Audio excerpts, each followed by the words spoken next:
Hi all, I have an amazing game to show you from round 2 of the Gashimov Memorial.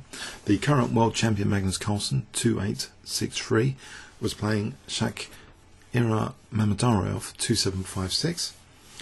So let's see what happened. D4 for Magnus, and we have D5 after C4, the Slav defense, a solid respectable opening.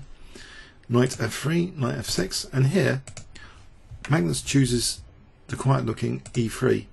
Has some downside, you'd think. It blocks in this bishop, so one challenge for white would be to deploy this bishop on a more useful diagonal later. Sometimes it just goes to b2 just to hold the e5 square. Sometimes black is fighting to play e5, but black now plays quite an unusual move. In fact, relating to this bishop, instead of playing for say e6, bishop d6 for a later e5, we see g6, slightly rarer continuation.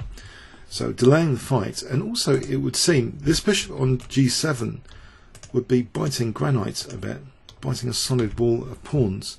So we see knight c3, bishop g7. Although black, has a solid position, it seems the potential for e5 is one of the more adventurous things that black could try and do.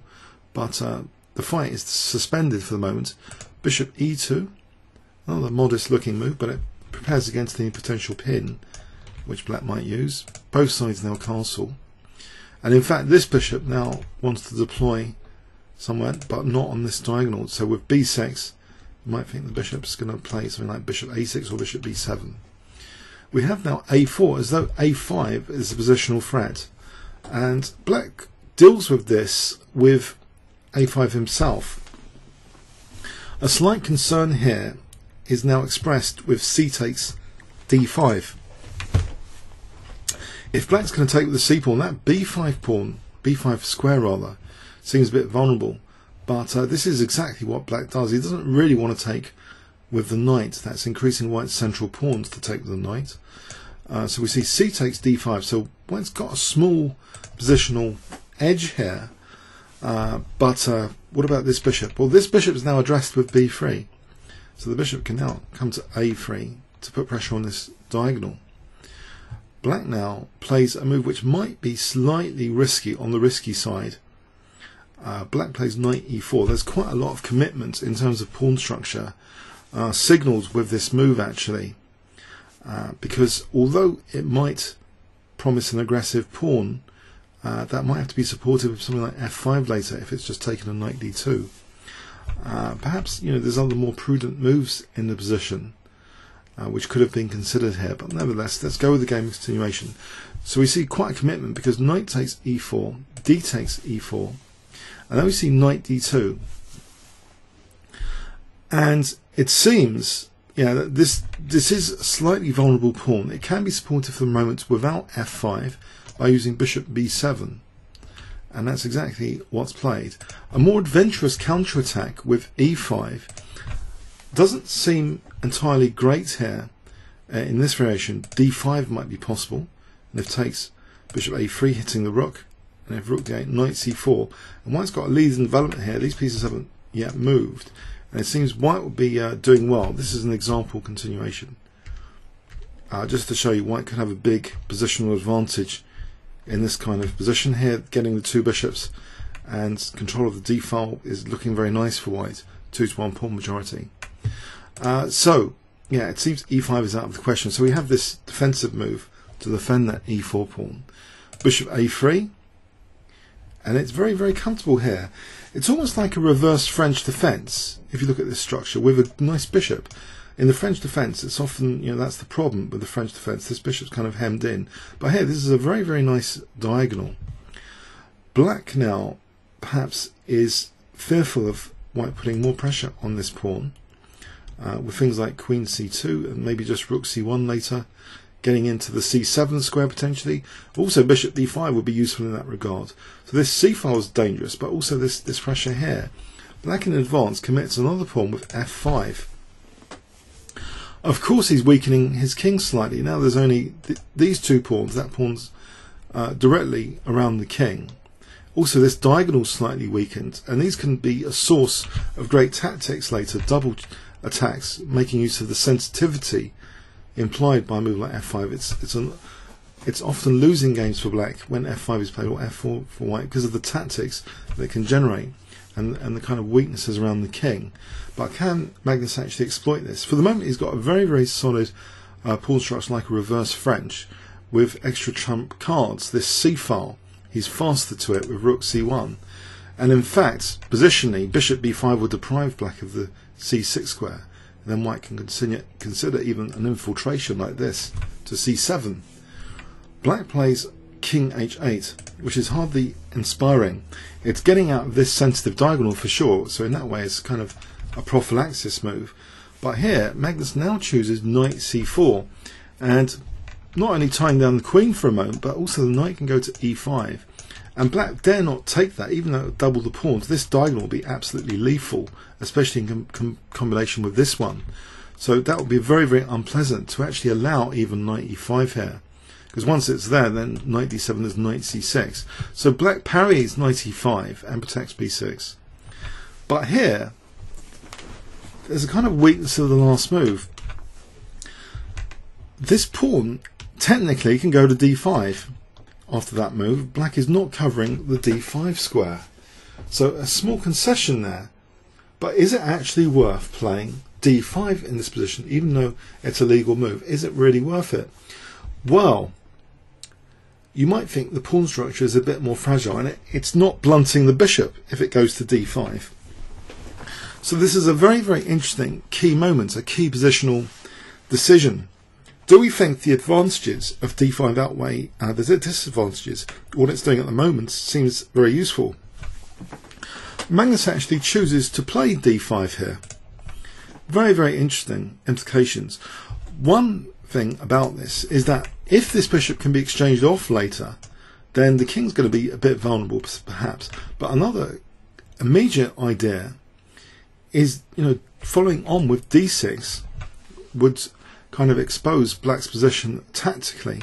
If a knight went to d6 later, then bishop c4, this f7 square can't really allow a knight on d6, or a dangerous pawn, it seems. But it seems inevitable now. Black doesn't really seem to be in a position to do much about d6 here. He plays actually rook c8 and allows this unfortunate looking d6, and doesn't really want to take it. If black takes this, then knight takes d6, as mentioned before, a very powerful looking kind of octopus knight there. If rook takes, queen takes, so black attends to the bishop. Rook d1 is a very powerful move here. Say bishop takes b3, this is a forcing move now, hitting the queen and the rook and forcibly winning material.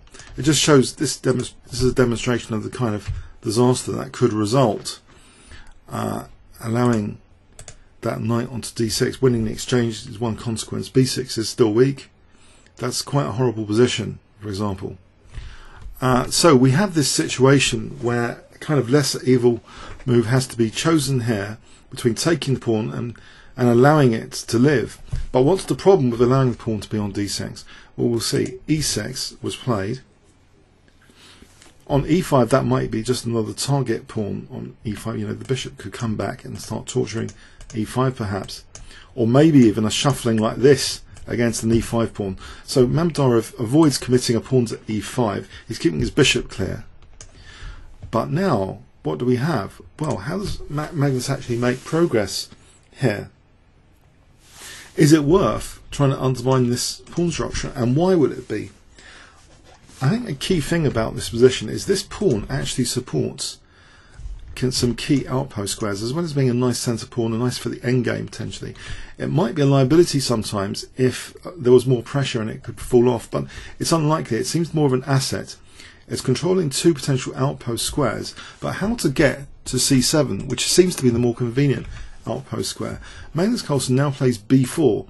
He's trying to weaken these pawns and break through to the c7 square.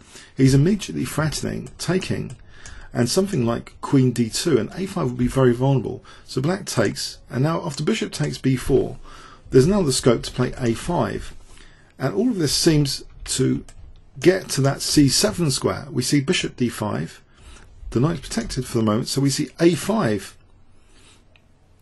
So interestingly here, This is a very dangerous position. I don't think black really wants to play b5. We could have things like knight b6 potentially after, and then d7, hitting this rook and this rook. So black tries to play cautiously, just dissolving the pawns. He dissolves the pawns, but white now has got access to that c7 square. He could immediately even make use of it perhaps and shield the knight a bit more. But here in fact queen a4 is another strong move. It's putting pressure on this diagonal. All white would need to do is something like knight d2 and bishop b5, and that would be an incredibly nasty pin on the knight. Black here parries this potential idea with bishop c6 kicking the queen, but it goes to a dark square protecting the pawn, and still knight b6 could exchange off a defensive knight and try and head this bishop for c7 later. And we see this in fact with rook b8. Magnus goes for a self pin, knowing that his position is strong enough to support this, and also of course he's hitting the bishop immediately. Knight e5, and now coming out of the pin but with pressure on e5 as well. So he's not only relieved the pin, putting pressure on e5 means bishop c3 is quite dangerous. And if this bishop's exchanged off, black's king safety is going to be slightly compromised. So bishop c3 seems a very, very neat idea in this position. But also this bishop's kind of loose as well. It's not just about the king. The bishop drops back. This might have been an inaccuracy in an already very difficult position. It's hard to suggest what black does in this position. In fact, possibly one of the better moves in the circumstances is rook f7. Something like this. Knight d7, taking there, check. And black lives on a bit in a passive position, but it's hardly inspirational here, especially with white able to play a move like bishop c4. And this great big passed pawn on d6 is like an extra pawn here, because if you note black's pawns are doubled. It is white's got all the trump cards in the position, and the queen is very dominant on the dark squares, which of course have been weakened here. So let's go back. So this is a move which doesn't help black, but it was a very difficult position anyway. The bishop retreated, and we have now a very, very dangerous scenario indeed if black's king is now compromised with this next move, bishop c3, trying to get rid of that defensive bishop. And in fact, black collapses very, very quickly here. We see the move knight d7, and Magnus simply cashes out so elegantly. It's unbelievable. This is against someone rated 2756. All Magnus does now is take on g7, check, forcing move, another forcing move, queen e5, another forcing move, but also positional. The queen wants to be on the dark squares, and black actually resigned here. Why, you might ask? Well, if the king steps back or here, let's have a look. Just rook c7 is crushing. It's skewering the queen against g7. The queen can't move because of queen g7 checkmate. Unbelievable. And if the king tries to avoid being mated like this, just gets mated in another way. For example, check, king g5, h4 check, drags the king to h4, and then queen h6 remating. An absolutely simple finish to this game. But the prelude was masterful, white undermining these pawns, putting pressure on black's dark squares, and just crashing through to black's king. Magnus Carlsen has made this game look kind of easy, and black had all the weaknesses there to exploit, and it all kind of started from a slightly distant pawn, a bit hard to protect, you know, f5 creating some more weaknesses. Black's fianchettoed bishop, once it was exchanged off, black's king safety was just shot to pieces, and this pawn played a fantastic role in allowing that pivot square, the outpost c7, absolutely crucial role, just making this position absolutely winning. It's one of those Magnus Carlsen games that is just, it looks profound and concise. An amazing attacking demonstration and how to use a central passed pawn for the pivot squares it creates, as well as king safety issues.